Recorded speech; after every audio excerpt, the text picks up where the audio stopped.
Um jangadeiro se vai, uma estrela que cai e a vida a correr. Um rio chora mil lágrimas, debruça na praia, meu leito a doer. Viva, viva a razão do coração, viva a expressão com emoção, seja um cantor. Viva o coração com a razão, viva amanhã da multidão, seja você. Viva, viva a vida, vida,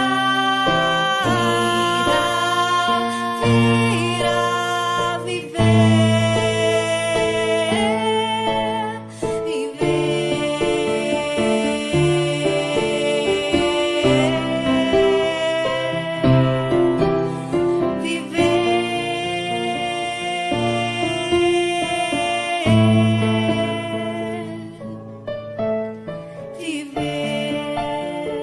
Oh, oh,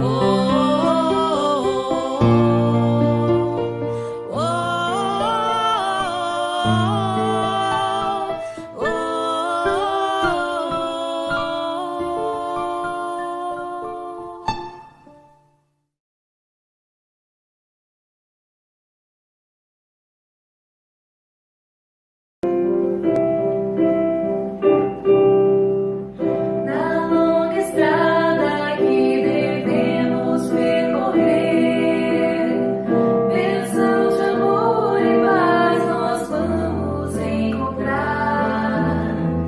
Se dedicarmos aos caídos socorrer e de mãos dadas caminhar. Há tanta mágoa, tanto pranto e tanta dor. São corações cansados de tanto sofrer, necessitados de carinho e de amor, praticando o bem, mas felizes vamos ser. O mundo é escola e juntos vamos aprender a cultivar a paz, caminhar sempre seguindo. Na caridade acendemos nossa luz, progredindo assim sob o amparo de Jesus. Laia, laia, laia, laia, laia, laia. Laia, laia, laia, laia, laia, laia.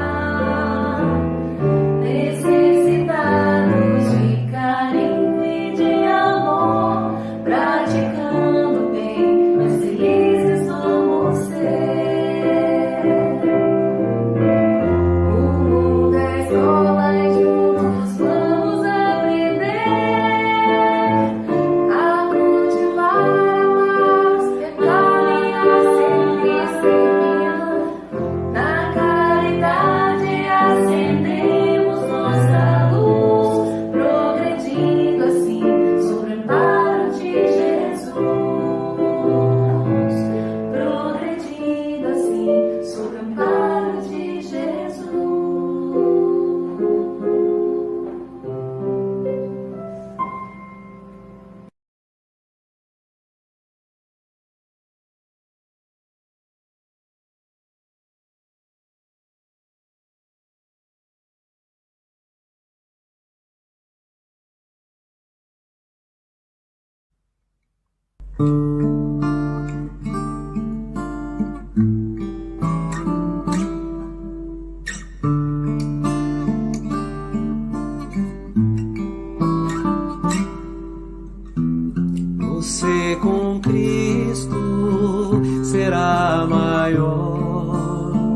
será melhor. Não haverá onda que o abata, não haverá vento que o dobre, não haverá nada que o atinja, só o amor, só o amor, só o amor, só o amor. Você com Cristo não é mais você, é um servidor que serve sem cessar pra Deus alcançar. Você com Cristo não é mais você, é um servidor que serve sem cessar pra Deus alcançar. Você com Cristo não tem mais temor, não fica só. Você com Cristo será melhor.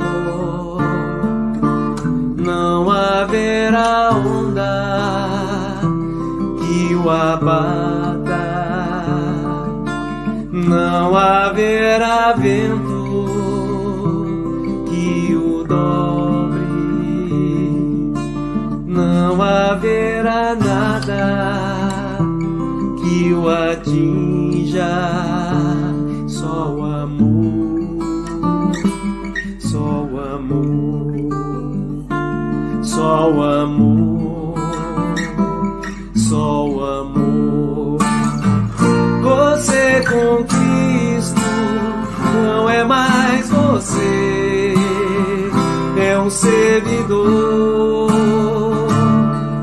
que serve sem cessar pra Deus alcançar. Você com Cristo não é mais você, é um servidor que serve sem cessar pra Deus alcançar.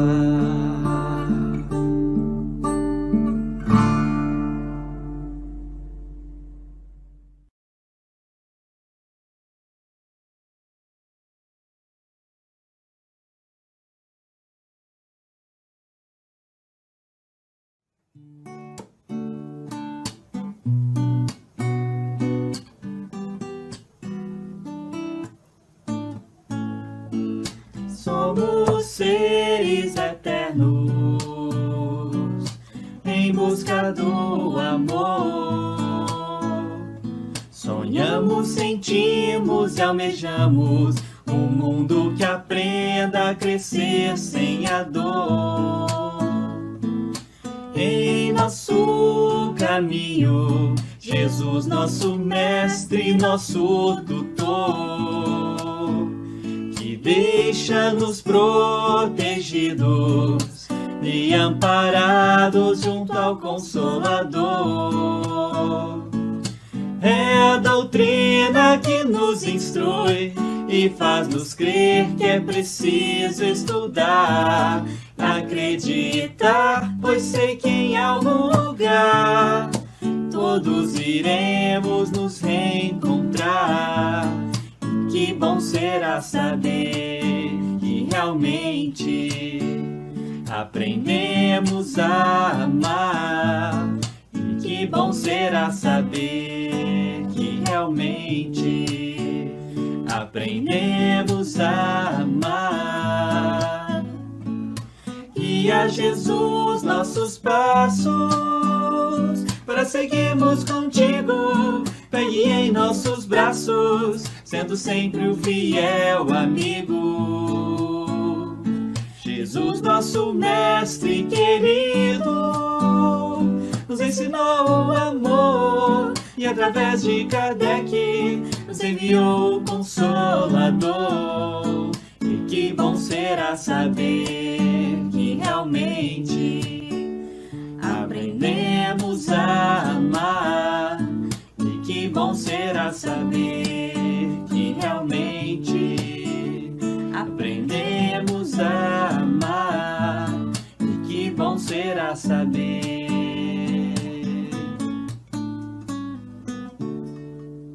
Boa noite, amigos. Boa noite a todos. Sejam todos bem-vindos. Então, hoje nós vamos continuar aqui falando, né, sobre o Evangelho segundo o Espiritismo. E o capítulo, né, nós vamos concluir o capítulo 9. Né? Os itens que nós vamos estudar hoje são itens 8 a 10. Deixa eu passar. Muito bem. Primeiramente, nós vamos falar um pouquinho sobre a obediência e a resignação. Então, lá no Evangelho, explica que a doutrina de Jesus ensina em todos os seus pontos a obediência e a resignação, duas virtudes companheiras da doçura e muito ativas. Veja bem, meus amigos, lá fala que Jesus ensina em todos os seus pontos. Não é somente uma hora e um momento, em todos os seus pontos ele ensina, né, a obediência e a resignação. A obediência e a resignação são virtudes, ao contrário do que muitas pessoas pensam, são virtudes muito ativas, não são virtudes passivas. A obediência é o consentimento da razão, da mesma forma que a resignação é o consentimento do coração. E Jesus foi a encarnação dessas virtudes, ou seja, ele exemplificou essas virtudes a todo momento. E o que quer dizer com essa frase, né? Obediência ao consentimento da razão. Consentir quer dizer dar apoio. Consentir quer dizer permitir, né? Então, a obediência, ela vem com a permissão, ela passa pela razão, ela passa pelo crivo da racionalidade. E para ser obediente, ao contrário do que muitos pensam, nós precisamos de uma atitude firme e ativa. Em tudo somos responsáveis pelos nossos atos. Então, às vezes, as pessoas, aquela obediência cega, em que a pessoa fala, eu obedeci, eu fiz porque eu obedeci fulano, eu fiz porque eu obedeci o palestrante espírita, né?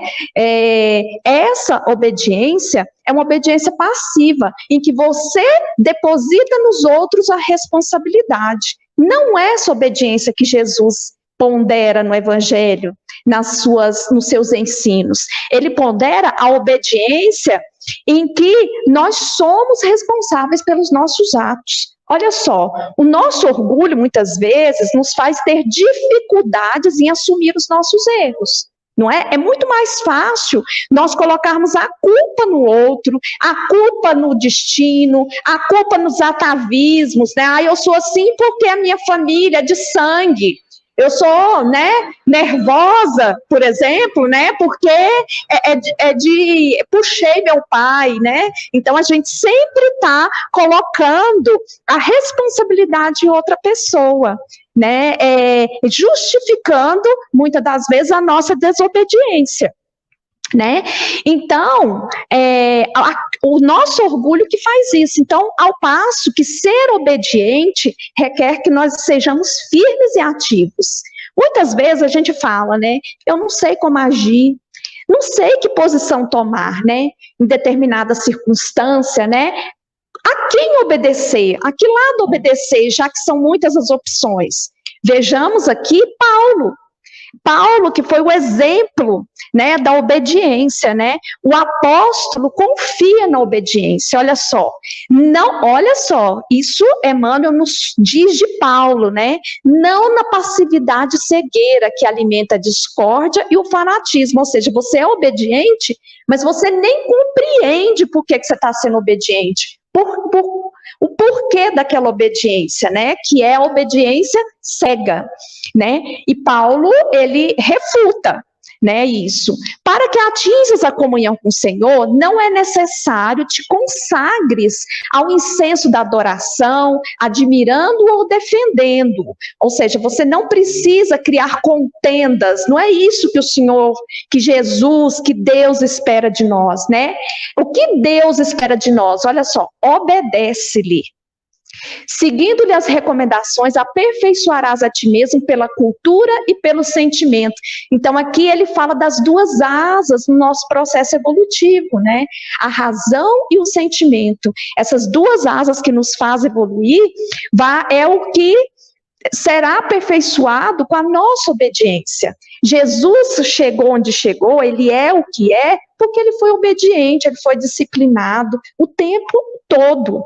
Saibamos, pois, obedecer ao Senhor em nosso mundo íntimo e aprenderemos a fazer mais pela vida do que a vida espera de nós. Então, sempre fazer algo a mais. Tá certo? E a resignação?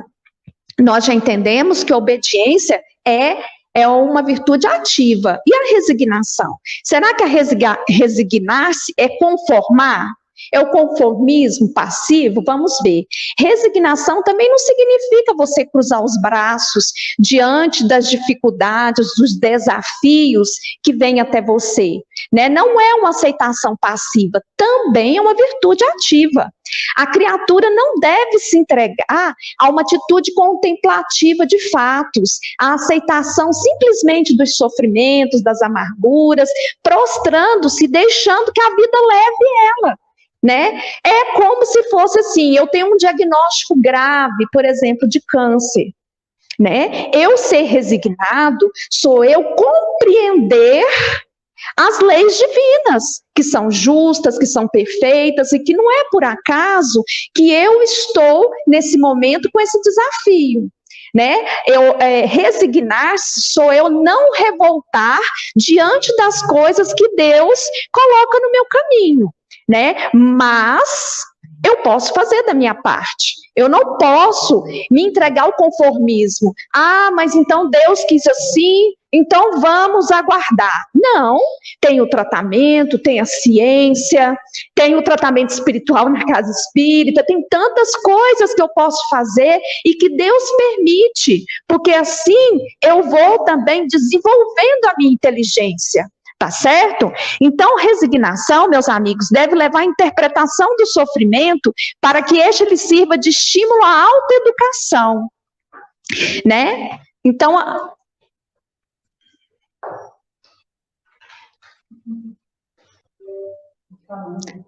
a resignação, aconteceu um probleminha aqui, mas já voltou, meus amigos. Hoje é o primeiro dia aqui na nossa casa espírita, estamos ao vivo, então é natural que aconteça alguns percalços, né? Então a resignação é você interpretar, é você saber, né, compreender por que Deus está enviando aquele desafio a você e aceitar, né? Mas fazer a sua parte. Né? Por isso que diz que a resignação é o consentimento do coração. Nesse sentido, olha o que Emmanuel, no livro Estude e Viva, ele diz a nós, que nós precisamos estudar a resignação. Um lavrador suportará corajosamente aguaceiro e granizo na plantação, mas não se acomodará com gafanhoto e tiririca. Tiririca é um mato, né, uma erva daninha, para quem não sabe, né? Então, isso aqui é muito interessante, porque ao passo que ele suporta corajosamente as intempéries, né, que são as coisas da natureza, e natureza, né, vem enviado mais, mesmo assim ele não se acomoda, né? Ele luta contra outras dificuldades, né? Essa é a resignação ativa. Falamos em tolerância como quem procura esconderijo à própria ociosidade. Às vezes, nós usamos do conformismo para esconder a nossa preguiça. A nossa preguiça em nos mexer, a nossa preguiça em fazer a nossa parte, em ir atrás daquilo que a gente precisa, né, para resolução dos problemas que aparecem. Todos necessitamos ajustar a resignação no lugar certo.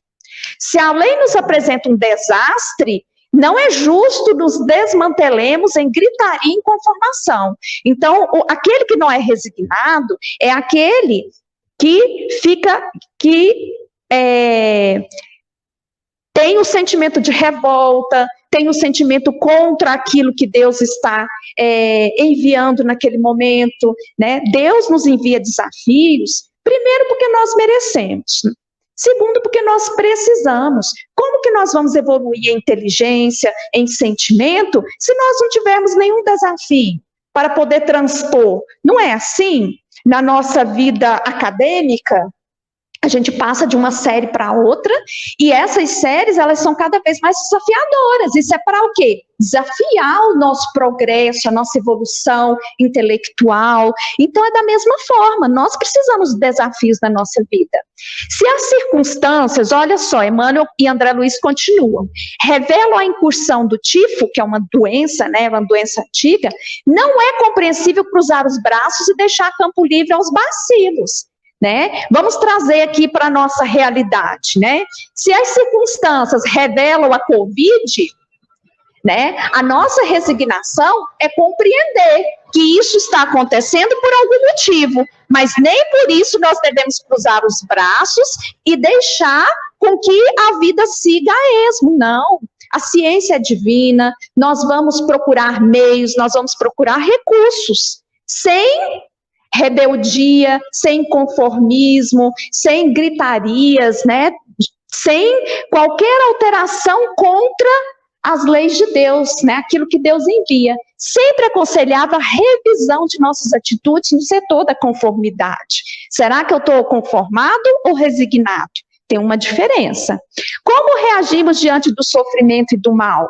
Se aceitamos penúria, detestando trabalho, nossa pobreza resulta de compulsório merecimento.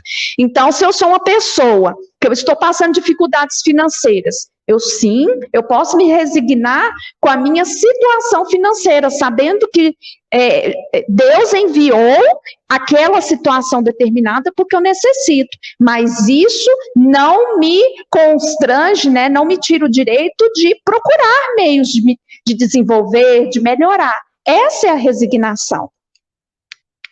Nos domínios da alma, todas as conquistas do ser pedem harmonia com a ação persistente para que se preserve. Então ele fala que no domínio da alma é o quê? Os nossos sentimentos, né? Aquilo que vai na nossa alma. Também é da mesma forma, né? Ninguém cultive resignação diante do mal declarado irremovível, sob pena de agravá-lo e sofrer-lhe clava mortífera.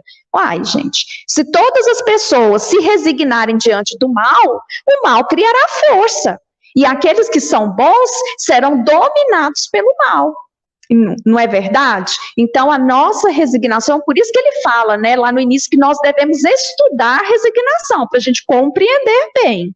Estudemos resignação em Jesus. A cruz do mestre não é um símbolo de apassivamento à frente da astúcia e da crueldade, ou seja, Jesus não ficou passivo diante do mal, e sim, ele quis nos deixar uma mensagem de resistência contra a mentira, a criminalidade, mascaradas de religião, num protesto firme que perdura até hoje. Ok? Vamos ver aqui o nosso tempo. Então, agora nós vamos falar sobre a cólera. Muitas das vezes, quando nós não somos resignados, nós podemos cair na armadilha da cólera. Nós podemos ficar coléricos. A cólera é um antagonista da resignação. Ela é um antônimo, podemos dizer assim, da resignação. Porque a pessoa que ela é resignada, ela é calma. Ela tem serenidade diante das dificuldades, né? Então, se eu sou uma pessoa colérica, quer dizer que eu preciso trabalhar em mim a resignação. Muito bem. Olha o que o Evangelho nos diz da cólera. O orgulho vos induz a julgar-vos mais do que sois. Nós nos julgamos melhores do que nós somos. A prova disso é que se alguém falar mal de mim, logo eu fico chateada, ou seja, né? Eu sou tão boa que ninguém pode nem emitir nenhum parecer negativo a meu respeito. A não suportardes uma comparação que vos possa rebaixar. a vos considerardes, ao contrário, tão acima dos vossos irmãos, que o menor paralelo vos irrita e aborrece. Que sucede então? Entregai-vos à cólera. Vocês já perceberam, às vezes, quando alguém compara, né? Alguém fala assim, você é tão parecido com fulano, e aí você acha que aquele fulano não é bem quisto, né? Não é bom o suficiente, você logo fica chateado. Eu? Não, mas você está de brincadeira, aí também não, né? Então é isso aqui, né? A gente não suporta uma comparação com alguém que a gente acha que não é legal, né? E isso pode nos aborrecer e nós podemos nos entregar à cólera, né? Que é fruto do orgulho. Pesquisai a origem desses acessos de demência passageira que vos assemelham ao bruto, porque quando você está naquele momento de cólera, de encolerizado, você está alterado, não é assim? Você pode, naquele momento, ser agressivo, e isso te assemelha ao bruto, ao instinto, ao animal, fazendo-vos perder o sangue frio e a razão, você perde a racionalidade, você agora está sendo dirigido pelo seu instinto animal, né? Então, será que compensa isso?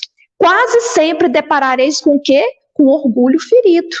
Então, a cólera é fruto direto do orgulho ferido. E às vezes a gente fala, mas eu não sou orgulhosa, né? Mas o orgulho, ele tem várias nuances, ele não é só aquele orgulho que as pessoas acham, né? O orgulho ferido, o orgulho de nascença, o orgulho de raça, o orgulho de sangue. Tem várias formas de orgulho, né? Que o que vos faz repelir coléricos, mais ponderados conselhos, se não o orgulho ferido por uma contradição? Então, quando você está naquele momento, você nem ouve, você não tem nem escuta para as pessoas que às vezes estão ali te chamando, né? A razão, a racionalidade. Até mesmo as impaciências, que se originam de contrariedades, muitas vezes pueris, decorrem da importância que cada um liga à sua personalidade, entendendo que todos devemos nos dobrar àquela personalidade.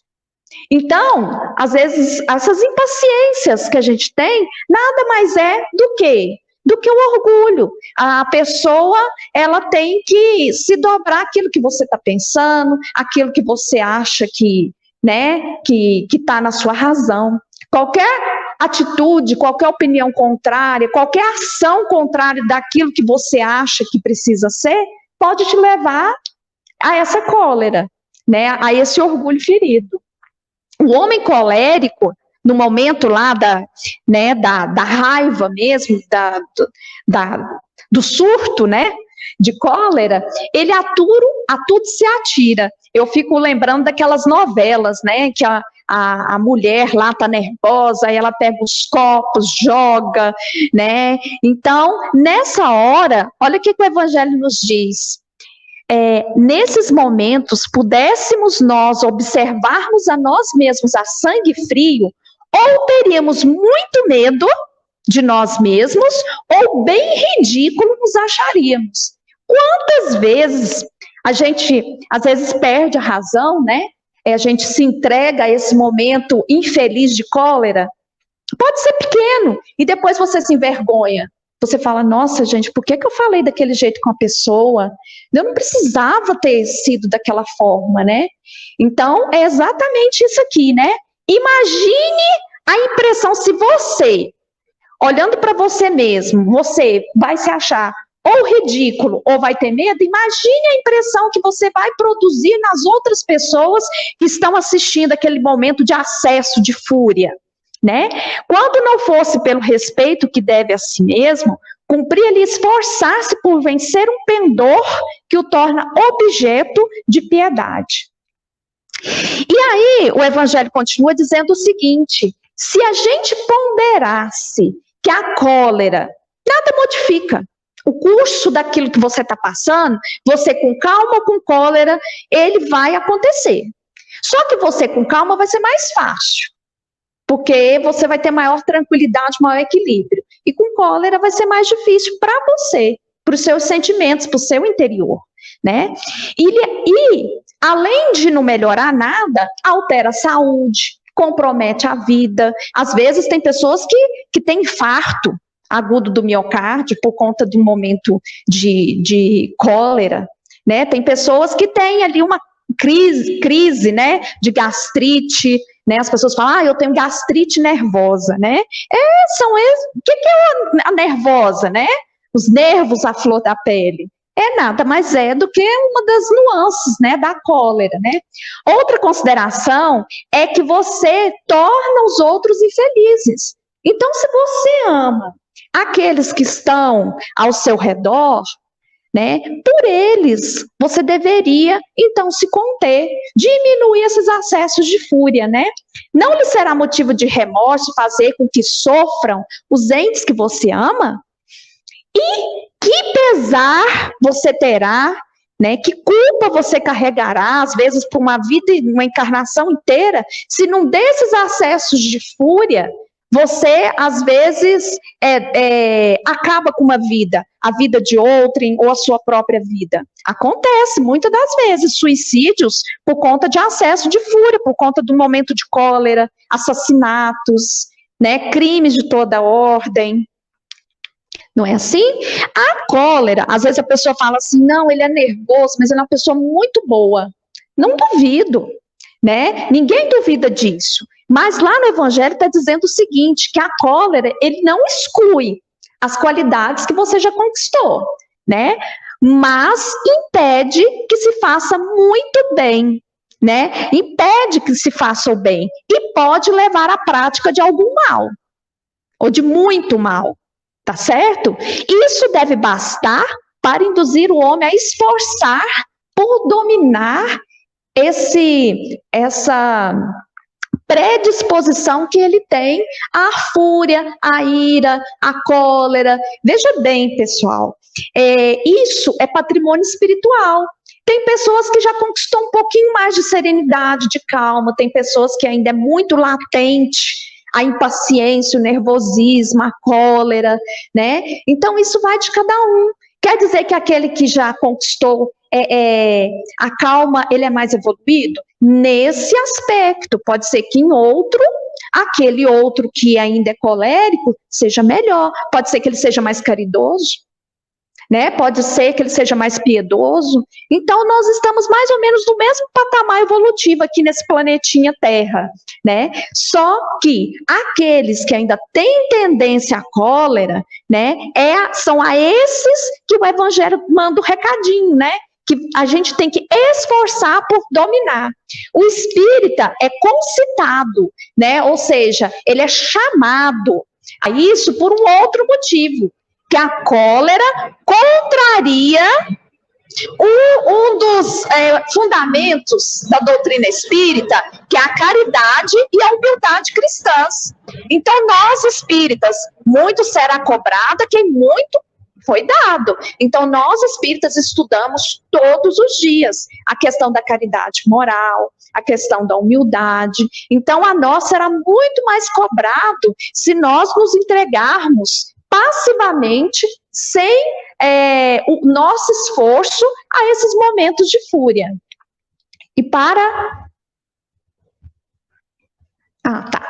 E aqui também, às vezes, há uma falsa ideia de que a gente não possa reformar, não possa melhorar a nossa natureza. Às vezes a pessoa fala assim, não, eu sou assim mesmo. Às vezes culpa até a fisiologia. Quando você culpa a fisiologia, você está culpando Deus. Você está dizendo que você é colérico porque, né, a sua fisiologia, quem fez? Deus. Né? Eu posso ser colérico no corpo franzino, e aí a minha cólera vai ser uma cólera diferente. Eu posso ser uma pessoa calma no corpo robusto, forte. Então, né, não tem, geneticamente, né, a cólera são questões espirituais, está no domínio do espírito, né? E se julga, então, dessa forma dispensado de empregar esforços. Não, eu nasci assim, né, já puxei meu pai era assim, muito nervoso. Então, quer dizer, eu não vou me esforçar, porque eu puxei ele, né? E aí, na verdade, a pessoa ela está se comprazendo, né? Ela está se deleitando, né? Ela ainda sente prazer, no fundo, em ser assim, né? Por quê? Porque a mudança exige perseverança, esforço, e isso é difícil, mas não é impossível, né? Porque Deus não nos dá um problema que a gente não consiga resolver. É assim, por exemplo, que o indivíduo propenso a encolerizar-se quase sempre desculpa o seu temperamento, né? O que a gente já falou. Em vez de se confessar, deixa eu ver aqui a hora. Em vez de se confessar culpado, lança a culpa ao seu organismo, acusando a Deus dessa forma de suas próprias faltas. Certo? O corpo não dá cólera, aquele que não a tem. Do mesmo modo, não dá os outros vícios. Então, o nosso corpo físico, meus amigos, é semelhante a um cavalo, e o nosso espírito é o cavaleiro. Então, quem manda é o espírito. O corpo nada mais é do que guiado por esse cavalo. Então, o corpo ele não tem culpa de nada. Então, aqueles momentos, né, que às vezes a gente vê nos filmes antigos, em que a pessoa pegava, ficava se açoitando, né, se martirizando, aquilo lá não resolve de nada, porque a mudança ela tem que ser interior. Você tem que açoitar as suas dificuldades morais. Através de quê? Através do exercício da virtude contrária àquela dificuldade, né? E diariamente. Então, se eu sou uma pessoa que eu tenho predisposição, se eu tenho tendência a encolerizar-me, né? O que eu tenho que fazer? Diariamente eu tenho que trabalhar a calma, eu tenho que trabalhar a serenidade. Vou conseguir de primeira? De forma alguma, porque a natureza não dá saltos. Mas o nosso esforço é que vai contar para Deus. Às vezes eu vou gastar encarnações. Às vezes numa encarnação eu não vou desencarnar pronta. Mas eu me esforcei. É isso que Deus vai auscultar em mim, no meu coração, no meu íntimo. Todas as virtudes e todos os vícios são inerentes do espírito. Estão no patrimônio espiritual da pessoa. Compenetrai-vos de que o homem, ele não se conserva vicioso, senão porque quer permanecer vicioso. A cólera é um vício moral. Então, a pessoa que tem o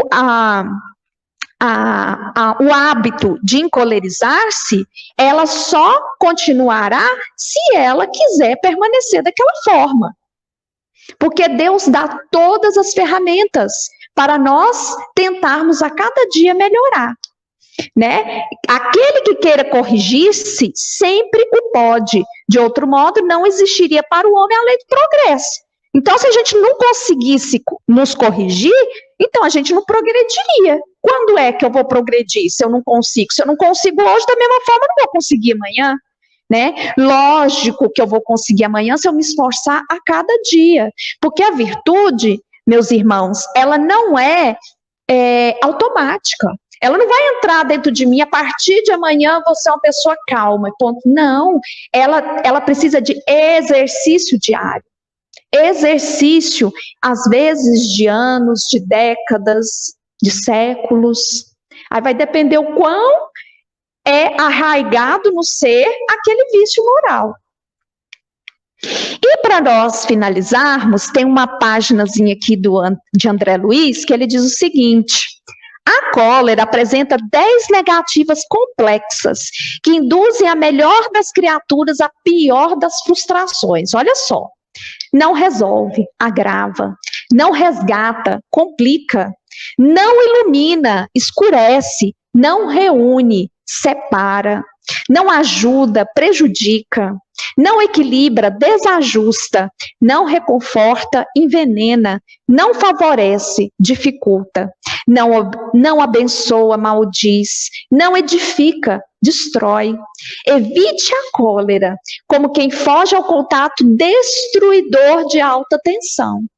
Mas se você amanhece de mau humor, quem nunca amanheceu de mau humor?